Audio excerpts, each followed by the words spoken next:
আন্দোলনের একটা সিস্টেম আছে, এনামু সব জায়গায় চলবে না।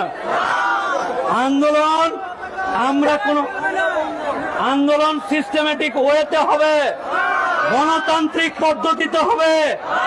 আজকে আপনাদের হয়ে আমি এসছি, যদি দেখি যে আপনারাও এনামু করছেন আমিও হেঁটে চলে যাব। অতএব আপনারা এখন বিপদগ্রস্ত মানুষ। আপনারা এখন কিসে আছেন? বিপদে আছেন। আপনারা কিসে আছেন? এই বিপদে আপনাদেরকে সুন্দর সুষ্ঠুভাবে গণতান্ত্রিক পদ্ধতিতে আন্দোলন চালিয়ে যেতে হবে। যদি কোনো এরা বাছুর এসে মাতব্বরি করা হয়, এনাকে বাড়িতে টাইট হবে এই ভেবে আনন্দে আছে। আয় রে আয় রে আয়, মানে অন্যের রাগ করে নিজে মাটিতে ভাত খাওয়া, অন্যের থালার করতে গিয়ে নিজে মাটিতে রাগ করে ভাত খাওয়া, এরকম ব্যাপার। এই অপূর্বকেও কিন্তু ডেকেছিল। কেন ডেকেছিল না? তো বাংলাতে ভোটার কার্ডে বা ভোটার লিস্টে আছে অপূর্ব, আর ওই ইংলিশে আছে অপূর্বা। হ্যাঁ, বুঝতে পারলেন না? আচার্য, ওরে বাপ রে বাপ। কেউ কাউকে ক্ষতিগ্রস্ত করতে পারে না, শুধু চুলকানির চেষ্টা। এই চুলকে চালকে রস বের করা অসম্ভব। তাই মেন এবং মুদ্রা কথা হলো এই, কে কাকে টাইট দিল। মুসলমানরাকে টাইট দিয়ে দিয়েছে। হ্যাঁ, মুসলমানরা খুব ঢিল ফসকা মাল, মানে একবারে টাইট দিয়ে দিয়েছে। এরকম কোনো ব্যাপার নেই। মেন এবং মুদ্রা কথা এই যে এসআইআর এর শুরু থেকে এখন অবধি, এসআইআর ঘোষণা থেকে শুরু করে এসআইআর এর আগামীকালকে লিস্ট বার হওয়া পর্যন্ত আপনি যদি সুস্থ মানসিকতার মানুষ হন, আপনি যদি অসুস্থ, আপনার মাথায় যদি নোংরা ঢুকে থাকে, তাহলে আমার কথা ভালো লাগবে না। কিন্তু যদি আপনি সুস্থ মানসিকতার মানুষ হন, তাহলে যারা বিভিন্ন রকম স্লোগান দিয়ে হই হই করে বেড়াচ্ছিল, তার বাপকেও ডেকেছে।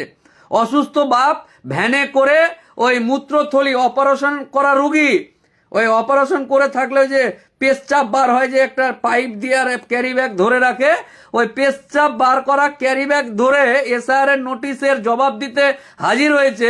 ও আবার এসে ফেসবুকে কমেন্ট করছে যে না না, ওই উমুক যারা এসছে তাদেরকে টাইট দেওয়া হবে, যারা অরিজিনাল তাদের কিছু হবে না। আরে যাদের বাপ দাদু 14 গোষ্ঠী এইখানে, তাদেরকে ডাকা হয়েছিল জামাইবাবু। আপনার খেয়াল নেই, খোঁজ নেই। আর খেয়াল বা খোঁজ থাকলেও আপনি মানসিক রোগাক্রান্ত হয়ে গেছেন, যে না আপনি যা বলবেন বা যা হচ্ছে সব ঠিক হচ্ছে। ইলেকশন ঘোষণা হয়নি, কি বলে আর্মি চলে এসছে, দিয়ে আগামীকাল না পরশু থেকে বলে রুট মার্চ করবে। তো এই যে বিভিন্ন একটা পরিকল্পনা, যে পরিকল্পনাতে ওই যে আমার কাছে সঠিক তথ্য নেই, বিহারে কিছুদিন আগে ভোট হলো, বিহারে ভোট হয়ে ওখানে মাছ মাংস কি কি সব বন্ধ করেছে, এই করেছে। হ্যাঁ, পশ্চিমবঙ্গের বাঙালি যারা জন্মগত বাঙালি বা পশ্চিম বাংলায় বসবাসকারী যে সমস্ত মানুষ আছে, তাদেরকে টাইট দেওয়া অত সহজ নয়। মানুষকে হয়রানি ছাড়া এখানে আর কিচ্ছু হয়নি, কোনো লাভবান হবে না। আর কিছু ওই রাজনৈতিক নেতা যারা ওই ফরিয়ার মতন এই বাজারে মাছ ধরতে বেরিয়েছিল, তারা ওই কাদার গোবর ছাড়া কিছু পায়নি। এই যে ঘোলা জল এসআইআর, মুসলমান বাদ চলে যাবে, হিন্দুদের কিছু হবে না, হিন্দুরা তোমরা সুরক্ষিত আছো, এই করে দেবো, মোল্লাদেরকে টাইট দেবো, মোল্লা মুন্সি গাজী যারা আছে তারা শেষ। হ্যাঁ, এত সহজ না, সব শেষ হয়ে গেছে নাকি? বাপ রে বাপ রে বাপ, জ্ঞানের পণ্ডিত সব এক একটা। এই সমস্ত কোনো কারো কিছু হয়নি। দেখুন, মেন এবং মুদ্রা কথা হলো এই, যদি আপনি সুস্থ মানসিকতার মানুষ হন, সেটা আপনি মুসলমান হোক আর হিন্দু হোক, যদি আপনার মাথা সুস্থ থাকে, তাহলে আপনি ভেবে দেখুন শুরু থেকে এখন অবধি হয়রানি ছাড়া আর কিছু নয়। এবং বিভিন্ন রকম কাগজপত্র নিয়ে টানাটানি। এই যে আগামীকালকে যাদের নাম আচ্ছা ধরুন আমি এই দেশের, আমার বাপ এই দেশের, আমার দাদু এই দেশের, তার দাদু এই দেশের, মানে 14 পিঢ়ি বা 14 গোষ্ঠী এই দেশে জন্মগ্রহণ করেছে, যারা এখানে মারা গেছে। আর আগামীকালকে লিস্টে যদি দেখি যে আমি মোফাক্কেরুল ইসলাম, আমার ভোটার লিস্টে নাম নাই, যা আমি ডিলিট হয়ে গেছি, তো আমি পাগল আমি আর কি। মানে আমাকে নির্বাচন কমিশন বললো যে তোর নাম নেই, তোর এই ব্যাপার, এই বুড়ো আঙ্গুল দেখিয়ে দিল। আর আমি হাসতে হাসতে সেটা মেনেও নিলাম, তাই না? আজব মায়েরই ব্যাপার স্যাপার।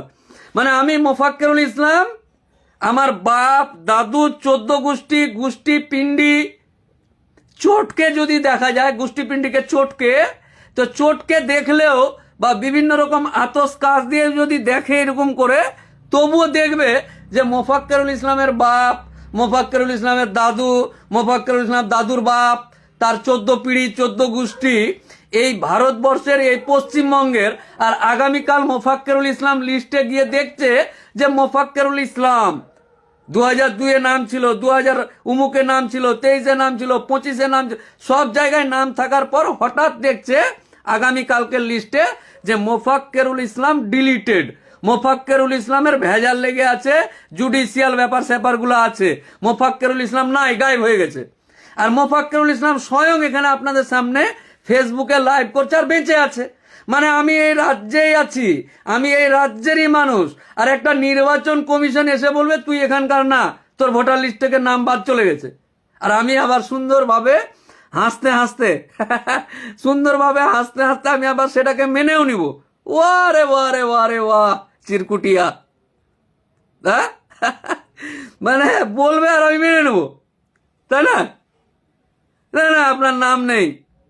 হ্যাঁ, এটা হতে পারে যে আমার হয়তো যে কাগজটা চেয়েছে সেটা দেওয়ার পদ্ধতি ভুল হয়েছে বা আর কিছু হয়েছে, কিন্তু তুমি নাই, গায়েব হয়ে গেছো।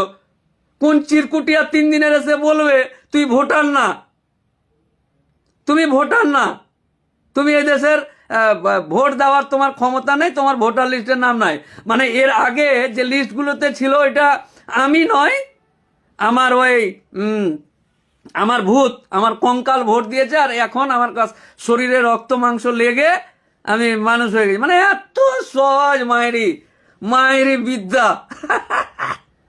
মায়েরি বিদ্যা, আল্লাহর ক্রিয়া। হ্যাঁ, আগামী কালকেই দেখা যাবে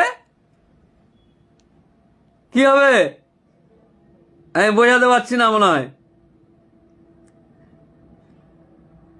মানে আমি বোঝাতে পারছি না যে আমার বাপ দাদু 14 গোষ্ঠীর এতদিন নাম ছিল, আগামীকালকের লিস্টে এই হয়ে গেছে। কে এসে বললো ডিলিট লিখে দিয়েছে, মানে আমি হাবা গোবা আমি মেনে নেব, তাই না? তাই নিশ্চিত থাকুন, অত আতঙ্কিত হওয়ার ব্যাপার নেই। নির্বাচন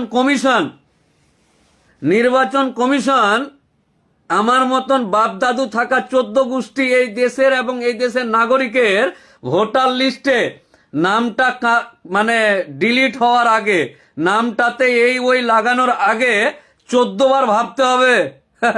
বুঝতে পারলেন না? 72 বার ভেবে তারপরে হাত দিতে হবে। এবং হাত দেওয়ার পর যদি আগামী কালকে এরকম দেখি, তো গণতান্ত্রিক পদ্ধতিতে অনেক রাস্তা খোলা আছে, দেখা যাবে ইনশাল্লাহ। মানে প্রত্যেকটা জিনিসের একটা সহ্যের সীমা আছে। লাইনে লাগার, কাগজ নিয়ে লাইনে লাগানোর বা লাগার একটা সীমা আছে। সীমা আস্তে আস্তে এই যে দেওয়াল পিঠ ঠেকে গেছে, আর নেই। এই যে দেওয়ালে পিঠ ঠেকে গেছে, আর কত ঠেলবে?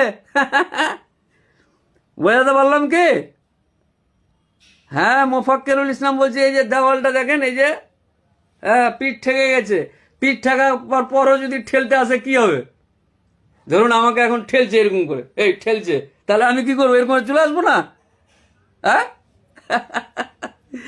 তো এই সব ব্যাপার আছে, কোনো সমস্যার ব্যাপার নাই। এসআইআর নির্দিষ্ট পদ্ধতিতে হয়েছে, সুপ্রিম কোর্টের গাইডলাইন্স মেনে এই করছে। বিভিন্ন রকম অত নাটক, অত পঞ্চরস কাসুন্দি সব ঘাঁটা হয়ে গেছে। সব ঘেঁটে 28 তারিখ মানে আগামী কালকে লিস্ট বেরোবে। লিস্টটা আগে দেখা যাক, তারপর পরবর্তী আলোচনা হবে। এবং আগামী দিন গরিব, খেটে খাওয়া, কম শিক্ষিত মানুষদেরকে বলছি, সেটা জাতি ধর্ম নির্বিশেষে, একজন উকিল হিসাবে বলছি, কলকাতা হাইকোর্টের একটা প্র্যাকটিসিং লয়ার আমি মোফাক্কেরুল ইসলাম আপনাদেরকে আশ্বস্ত করছি, আমাদের রাজ্যের ফ্রম একেবারে ওই কি বলে এটাকে, কাঁথি থেকে, মুর্শিদাবাদের কাঁথি থেকে কাকদ্বীপ, আর দীঘা থেকে দার্জিলিং, এই যে পুরো গল্প, এই গল্পের যতগুলো জেলা আছে, ব্লক আছে, অঞ্চল আছে, পাড়া আছে, বুথ আছে, সমস্ত জাতি, ধর্ম, বর্ণ, রাজনীতির ঊর্ধ্বে উঠে সমস্ত খেটে খাওয়া মানুষগুলোকে বলছি এবং আশ্বস্ত করার চেষ্টা করছি, নিশ্চিত থাকুন, একদম অভয়ে থাকুন। আপনি আর আপনার বাপ দাদু যদি এখানকার হয়ে থাকে, আপনি যদি অন্যায়ভাবে কোথা থেকে এসে উড়ে এসে জুড়ে বসার লোক না হন, তাহলে নিশ্চিত থাকুন, একদম নিশ্চিত থাকুন। বুঝতে পারলেন না? পিঠ ঠেকে গেছে তো আপনার। এক তো আপনি ভ্যান চালিয়ে বা দিন মজুরিতে পেট ভরছে না, সংসার চালাতে পারছেন না, জিনিসের দামপত্র বেড়ে গেছে, উন্নয়নের কোনো ব্যাপার নেই, রাস্তাঘাটের উন্নয়ন, শিক্ষা, পুরো শিক্ষা ব্যবস্থাটা তো চুলায় চলে গেছে, সবই তো শেষ। তারপরে ভোটার লিস্টের নামটাও শেষ। এই যে দেওয়ালটা পিঠ ঠেকে গেছে। পিঠ ঠেকে যাওয়ার পর সাধারণ খেটে খাওয়া মানুষ কত কি করতে পারে বুঝতে পারলেন না? 100% মাইনরিটি বুথের রিভিউ তো রিভিউ ছড়িয়ে कोई बात नहीं। 100% আর 1%, আরে 1% আর 100% এর কি আছে? যে কোনো মানুষ, সেটা মাইনরিটি বুথ হোক আর অমাইনরিটি বুথ, ওগুলা মাইনরিটি বুঝি না। পশ্চিম বাংলার বাঙালি, জন্মগত বাঙালি, সেটা জাতি ধর্মতে যেই হোক না কেন, তুই মুই কুন্না গেল্লু রে, ধরিন মারিন, এই যে ব্যাপার স্যাপারগুলো আছে, ধর এগুলা কোনো বাত নেই, যা হবে দেখা যাবে এসব। আর যে রাজনৈতিক দল এগুলোকে ইন্ধন দিচ্ছে, চুলকেছে। আচ্ছা, আমি মোফাক্কেরুল ইসলাম, আমার বুথ, আমার ইটাহার বিধানসভার ইটাহার অঞ্চলের পোরশা বুথের আমি ভোটার, বুঝতে পারলেন না? পোরশা, আমি হচ্ছে উত্তর দিনাজপুর জেলার ইটাহার বিধানসভার ইটাহার অঞ্চলের পোরশা বুথ আছে, ওই বুথের আমি ভোটার। কি বুঝলেন? ওই বুথের ভোটার হঠাৎ করে নাই। তো এইগুলো ব্যাপারটা কেমন না? আর আমার নামটা না থাকাতে ইটাহারের পোরশা বুথের কেউ চুলকেছে। বোঝাতে পারছি আপনাকে যে আপনার বাড়ি কোথায়, আপনার বিধানসভা কি, আপনার অঞ্চল কি, আপনার বুথ কি, ওই বুথে আপনার ভোটার লিস্টে নাম নেই আগামীকালকে। আর ওইটার জন্য এই যে যেরকম আমি বলছি আপনাকে যে আমি উত্তর দিনাজপুর জেলার ইটাহার বিধানসভার ইটাহার অঞ্চলের পোরশা বুথের আমি ভোটার, আর আমার আগামীকালকে নাম নেই। আর আমি শুনতে পেলাম আমার পাড়ার অমুক 3 ফুটিয়া নেতা বা 3 দিনের বৈরাগী যে ভাতকে বলে অন্ন, তার চুলকানির জন্য আমাকে এই হয়রানির শিকার হইতে হয়েছে। আমি কি বোঝাতে পারছি? আমার বুথের বা আমার পাড়ার একটা চিরকুট নেতা, ওই চিরকুট নেতার চুলকানির জন্য আমি পরে জানতে পারলাম, ধরুন আগামীকালকে আমার ভোটার লিস্টে নাম নেই, তো আমি জানতে পারলাম, খোঁজ নিব কি হয়েছে, কেন হয়েছে, কিসের কারণে হয়েছে, উমুক হয়েছে তুমুক হয়েছে। আর জানতে পারলাম যে আমাদের পাড়ার একটা 3 ফুটিয়া চিরকুটিয়া নেতা, সেটা পার্টি যেই হোক, তৃণমূল, কংগ্রেস, বিজেপি, সিপিএম, যেই হরিদাস পাল হয়ে যাক, কোনো একটা হরিদাস পালের জন্য আমার নামটাতে কোনো কিছু হয়েছে, আর আমি সেটা জানতে পারলাম। আর ওই হরিদাস পাল ওই পাড়াতেই থাকবে, আমিও থাকবো। আল্লাহু আকবার। বোঝাতে পারলাম না মনে হয়? আমি পেরেছি কি? হ্যাঁ, আমি কি বোঝাতে পারলাম? এই যে এসআর ফেসার হচ্ছে, এসআর ফেসারে আর একবার ঠান্ডা মাথায় যারা শুনছে ভিডিওটা শেয়ার করে দেন, যে আমার বাড়ি হচ্ছে উত্তর দিনাজপুর জেলার ইটাহার থানার ইটাহার বিধানসভার ইটাহার অঞ্চলের পোরশা বুথের আমি ভোটার। পোরশা PORSA পোরসা, ওই বুথের আমি ভোটার। আমার বাপ ভোটার, বুঝতে পারলেন না? আমার মা ভোটার, আমাকে যারা জন্ম দিয়েছে তারাও ওখানকার ভোটার, তারা বেঁচে আছেন আল্লাহর রহমতে। এইবার আগামীকালকে দেখছি যে ওই লিস্টে আমার নাম নেই। ভোটার লিস্ট বেরিয়েছে, এসআইআর। তাহলে উত্তর দিনাজপুর জেলা খুঁজবো, খোঁজার পর আমার বিধানসভা খুঁজবো, বিধানসভা খোঁজার পর আমি ওই খুঁজবো, আমার অঞ্চলের খুঁজবো, অঞ্চলের পর পার্ট নাম্বার বা অংশ দিয়ে আমার বুথের লিস্ট দেখবো, সবার নাম আছে, এলি তেলি সবার নাম আছে, আমার নামটা নেই। পরে এবার জিজ্ঞাসা করো, আমি কলকাতায় আছি, ফোন করব, কি হয়েছে, নাম নাই, কি ব্যাপার, উমুক তুমুক। আমাকে কেউ বলল যে আমাদের পাড়ার চিরকুট নেতা আছে, কোন পার্টির না, তো কোনো একটা পার্টির, সেটা বিজেপির হোক, তৃণমূলের হোক, CPM এর হোক, কংগ্রেসের হোক, আই ডোন্ট কেয়ার, যেই লোক হোক, ওই চিরকুটুয়া চুলকেছে। ওই চুলকানির কারণে উকিলবাবু আপনার ভোটার লিস্টে এই ঘটনা ঘটেছে। আর ওইটা শুনে আমি একটা ফুলের মালা কিনবো, একটা ডাব কিনবো, ডাবের জল, ফুলের মালা, 1 পোয়া মিষ্টি নিয়ে যাব।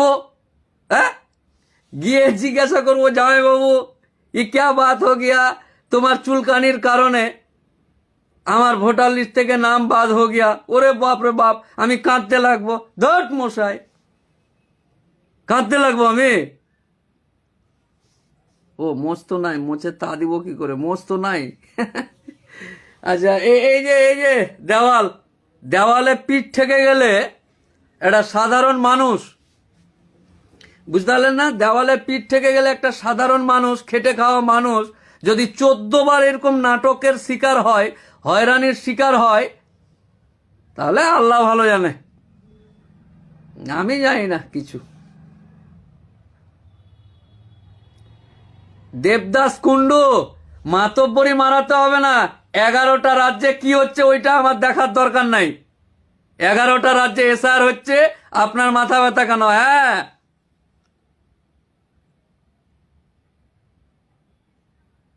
11টা রাজ্যে কি হচ্ছে? আচ্ছা, কেরালা রাজ্যে কত কি হয় আপনি করেন সেটা? কেরালা রাজ্যে, কেরালায় যান, কেরালায় গিয়ে ঘুরে আসবেন একবার। কেরালায় একই দোকানে অনেক কিছু পাওয়া যায়, করেন আপনি? মানে এসআইআর এর বেলা আমি অন্য রাজ্য দেখব, আর ভ্রাতৃত্ববোধ, জাতীয়তাবোধ সমস্ত কিছু দেখার সময় না না না, ওই ইউপিতে কেন মারছে, এখানে কেন হয়েছে, ওখানে এই, মানে আপনি এসআইআরটা শুধু অন্য রাজ্যে দেখতে যাব নাকি? আর একে অপরের ভ্রাতৃত্বটা আমি এখানে দেখব না। ভ্রাতৃত্ববোধ, জাতীয়তাবোধ, ভারতবর্ষ জিন্দাবাদ, এটা এখানে দেখবো না। ওই শুধু এসআইআরটা হচ্ছে আসাম মে হো রা হ্যায়, কুছ নেই হো রা হ্যায়, পশ্চিমবাংলা নিয়ে মাথা খারাপ কেন? কেরালায় হচ্ছে, আপনার মাথা ব্যথা কেন? তাই নাকি? কেরালার মতন সুন্দর রাজ্য এবং ভ্রাতৃত্ববোধ, ওখানে জাতপাতের ব্যাপার নেই। হ্যাঁ কুন্ডুবাবু, বিদ্ধ হয়ে গেলেন, কদিন পর মারা যাবেন, চিতায় গিয়ে ধোঁয়া উড়িয়ে দিবে, চিতাতে শুয়ে ধোঁয়া উড়িয়ে দিবে মৃত্যুর পর, কদিন পর মারা যাবেন, মাথা থেকে নোংরাগুলো বের করা যায় না? 11টা রাজ্যে কি হয়েছে ওইটা নিয়ে মাথা খারাপ? এসআর 11টা রাজ্য হচ্ছে, আর পশ্চিমবাংলা সেম। যান, বিহারে মাছ বন্ধ করে দিয়েছে, বন্ধ করে দেন। হ্যাঁ, বিহার মে কেন মে বন্ধ করে দিয়া, তাহলে বিহারে বন্ধ করেছে মাছ, আমরাও খাবো না মাছ, কুন্ডু বাবু আমি, নাকি? আচ্ছা, আরে পণ্ডিত, I love you Debashis Kundu বাবু, বাট আই লাভ ইউ হৃদয়ে জায়গা দি। অহেতুক এখানে উঠলে মাথায় এরকম ফেলে দেবো ঝাঁকি মেরে, মাথায় উঠে নাচার চেষ্টা করবেন না। পণ্ডিত আপনি একাই, আর আমরা সব বোকা, ঘাস খাই। 11টা রাজ্যে কি হচ্ছে দেখেন, নিশ্চয় দেখতে যাব। ওখানে মন্দিরের পাশে মসজিদ আছে, কত শান্তি শৃঙ্খলা বলে, একই হোটেলে বিভিন্ন রকম জিনিস, ওইগুলো না না না না, ওগুলোতে আমি না, আমি শুধু এসআইআরটা দেখবো। সরি, আই কান্ট,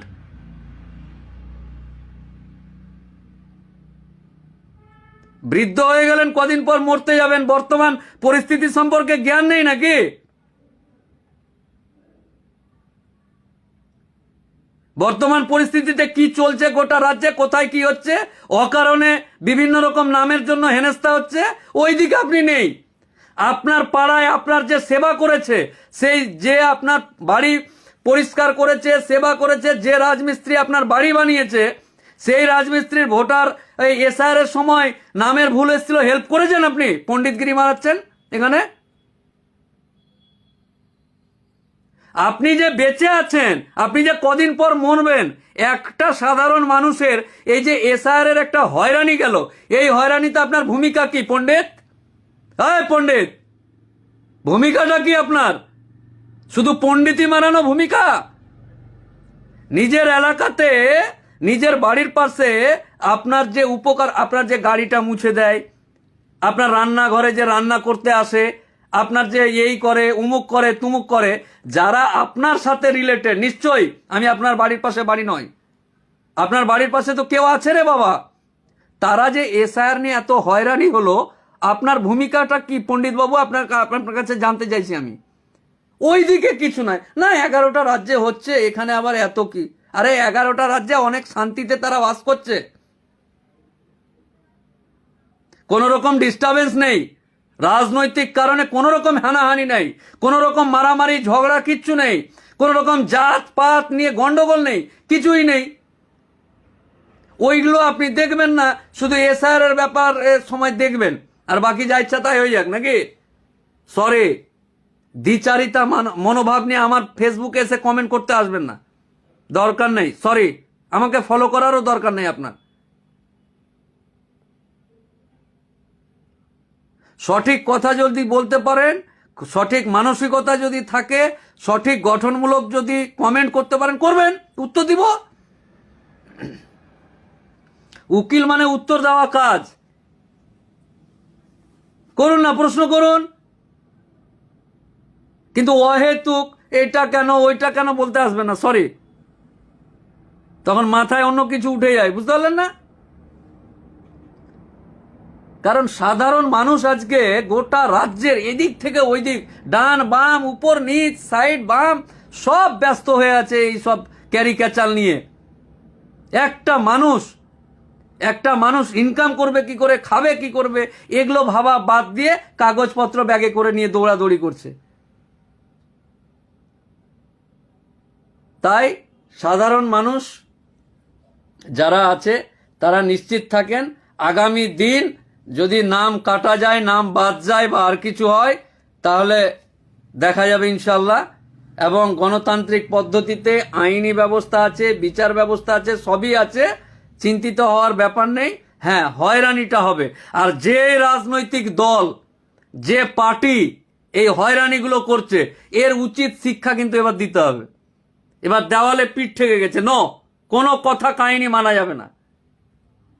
এই যে সমস্ত রকম নাটক, বছরে 14 বার 72 বার লাইন, বাপের কাগজ দেখা, মায়ের কাগজ দেখা, লুঙ্গি তোল, লুঙ্গি খোল, কাগজ নে, এই কর সেই কর, এই ডান দিকের বগলটা একটু উঠা, এতবার আর পারা যাবে না। এই যে পিঠ ঠেকে গেছে বিভিন্ন রকম, সেই যেদিন থেকে এসছে খালি এই কর ওই কর, উমুক কর তুমুক কর। এর জন্য যে রাজনৈতিক দল দায়ী, আর যারা নিজেকে মুচমুচ করে হাসছে, এই হাসি এবং এই দায়ী, সামান্য লাভের কারণে নিজের লোভ লালসা দেখতে গিয়ে এই সমস্ত মানুষগুলোকে সুযোগ করা যাবে না।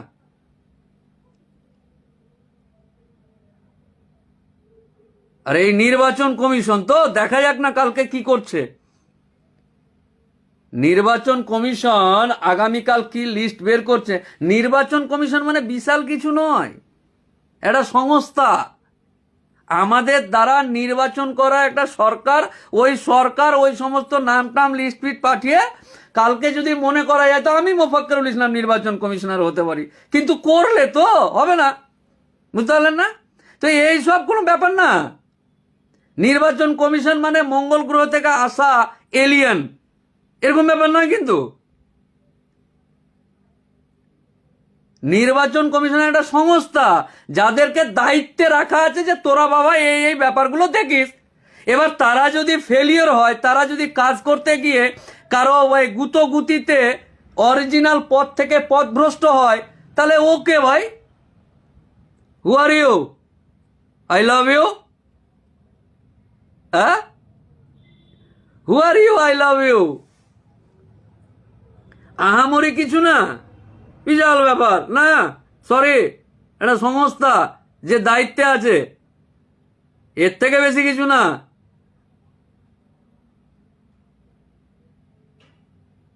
আর নাম বাদ চলে গেছে, নাম ইয়ে হয়ে গেছে, মানে আতঙ্কিত হওয়ার ব্যাপার নাই। কেন আতঙ্কিত হবেন? আপনার বাপ দাদর 14 গোষ্ঠী এখানকার।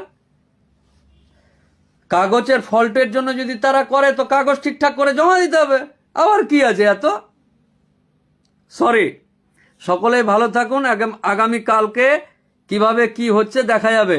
আর রোজা রমজান চলছে, রমজান মাসে প্রত্যেকটা রাজ্যের প্রত্যেকটা জায়গায় মসজিদগুলো সেজে উঠেছে রং ফং করে, লাইট ফাইট জ্বালিয়ে, ও সেহরি ইফতার বিভিন্ন রকম ব্যাপার চলছে। আলহামদুলিল্লাহ, আল্লাহু আকবার, আলহামদুলিল্লাহ, খুব সুন্দর। এবং এই যে শাহানুর, নবাব, তারিকুল, আবদুল্লাহ লস্কর, যারা দেখছে নবাব, এই যে বিভিন্ন রকম আপনাদের এলাকায় মসজিদগুলো কত সুন্দরভাবে সেজে উঠেছে, একটু দেখা, ভিডিও দে, পোস্ট কর। হ্যাঁ, যাই হোক, ভালো থাকুন, পরে আবার দেখা হবে আপনাদের সাথে। আসসালামু আলাইকুম।